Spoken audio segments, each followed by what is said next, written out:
Hello, I'm Severin Suzuki speaking for ECHO, the Environmental Children's Organization. We're a group of 12 and 13-year-olds trying to make a difference. Vanessa Seti, Morgan Geisler, Michelle Quigg, and me. We've raised all the money to come here ourselves, to come 5,000 miles to tell you adults you must change your ways. Coming up here today, I have no hidden agenda. I am fighting for my future. Losing my future is not like losing an election or a few points on the stock market. I am here to speak for all generations to come. I am here to speak on behalf of the starving children around the world whose cries go unheard. I am here to speak for the countless animals dying across this planet because they have nowhere left to go. I am afraid to go out in the sun now because of the holes in our ozone. I am afraid to breathe the air because I don't know what chemicals are in it. I used to go fishing in Vancouver, my home, with my dad, until just a few years ago we found the fish full of cancers. And now we hear of animals and plants going extinct, every day vanishing forever. In my life, I have dreamt of seeing the great herds of wild animals, jungles and rainforests full of birds and butterflies.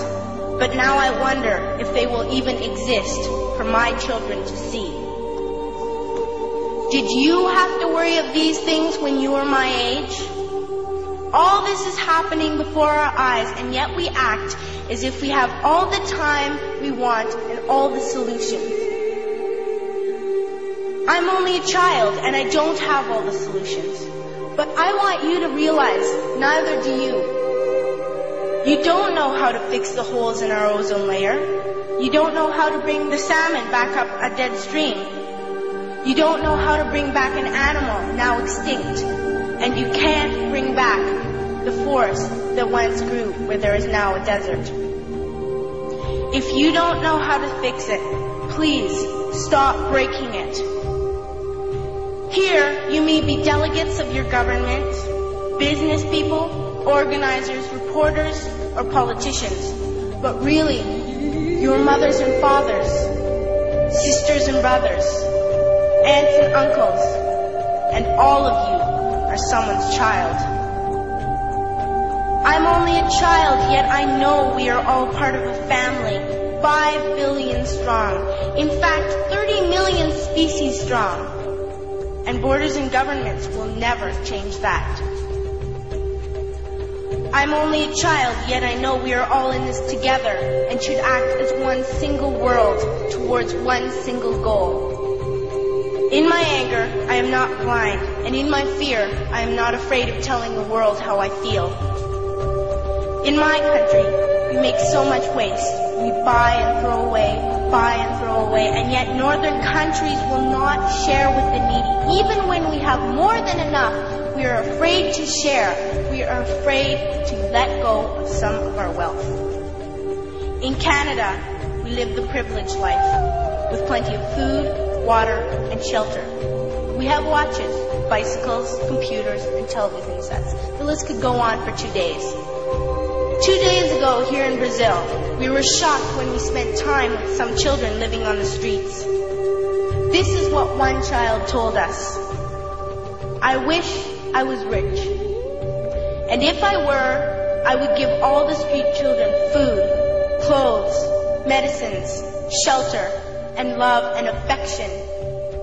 If a child on the streets who has nothing is willing to share, why are we who have everything still so greedy? I can't stop thinking that these are children my own age, that it makes a tremendous difference where you are born. That I could be one of those children living in the favelas of Rio. I could be a child starving in Somalia, or a victim of war in the Middle East, or a beggar in India. I am only a child, yet I know if all the money spent on war was spent on finding environmental answers, ending poverty, and finding treaties what a wonderful place this earth would be. At school, even in kindergarten, you teach us how to behave in the world. You teach us to not to fight with others, to work things out, to respect others, to clean up our mess, not to hurt other creatures, to share, not be greedy. Then why do you go out and do the things you tell us not to do?